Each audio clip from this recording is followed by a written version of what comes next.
Welcome to today's update. Please like, comment, and subscribe. Here's the latest. The herbicide ingredient used to replace glyphosate in Roundup and other weedkiller products can kill gut bacteria and damage organs in multiple ways, new research shows. The ingredient, Dequid, is widely employed in the U.S. as a weedkiller in vineyards and orchards, and is increasingly sprayed elsewhere as the use of controversial herbicide substances such as glyphosate and paraquat drops in the U.S. But the new piece of data suggests Dequid is more toxic than glyphosate, and the substance is banned over its risks in the UK, EU, China and many other countries. Still, the EPA has resisted calls for a ban, and Roundup formulas with the ingredient hit the shelves last year. From a human health perspective, this stuff is quite a bit nastier than glyphosate, so we're seeing a regrettable substitution, and the ineffective regulatory structure is allowing it, said Nathan Donnelly, science director with the Center for Biological Diversity, which advocates for stricter pesticide regulations but was not involved in the new research. Regrettable substitution is a scientific term used to describe the replacement of a toxic substance in a consumer product with an ingredient that is also toxic. Dequid is also thought to be a neurotoxin, carcinogen and linked to Parkinson's disease. An October analysis of EPA data by the Friends of the Earth nonprofit found it is about 200 times more toxic than glyphosate in terms of chronic exposure. Bayer, which makes Roundup, faced nearly 175,000 lawsuits alleging that the product's users were harmed by the product.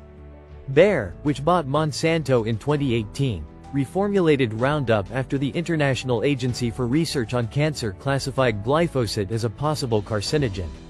The new review of scientific literature in part focuses on the multiple ways in which Dequid damages organs and gut bacteria, including by reducing the level of proteins that are key pieces of the gut lining.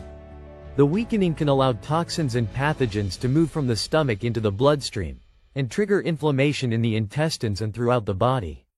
Meanwhile, Dequid can inhibit the production of beneficial bacteria that maintain the gut lining. Damage to the lining also inhibits the absorption of nutrients and energy metabolism, the authors said. The research further scrutinizes how the substance harms the kidneys, lungs and liver. Dequid causes irreversible structural and functional damage to the kidneys, because it can destroy kidney cells' membranes and interfere with cell signals. The effects on the liver are similar, and the ingredient causes the production of proteins that inflame the organ. Meanwhile, it seems to attack the lungs by triggering inflammation that damages the organ's tissue.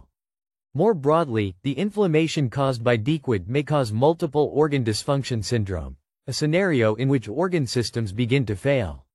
The authors note that many of the studies are on rodents and more research on long-term exposure is needed. Bayer did not immediately respond to a request for comment.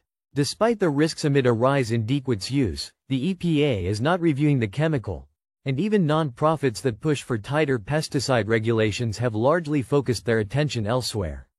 Donnelly said that was in part because U.S. pesticide regulations are so weak that advocates are tied up with battles over ingredients like glyphosate, paraquat and chlorpyrifos, substances that are banned elsewhere but still widely used here. Dequid is overshadowed by those ingredients. Other countries have banned Dequid, but in the US we're still fighting the fights that Europe won 20 years ago, Donnelly said. It hasn't gotten to the radar of most groups, and that really says a lot about the sad and sorry state of pesticides in the US. Some advocates have accused the EPA of being captured by industry, and Donnelly said US pesticide laws were so weak that it was difficult for the agency to ban ingredients, even if the will exists. For example, the agency banned chlorpyrifos in 2022, but a court overturned the decision after industry sued. Moreover, the EPA's Pesticides Office seems to have a philosophy that states that toxic pesticides are a necessary evil, Donnelly said. When you approach an issue from that lens, there's only so much you will do, he said.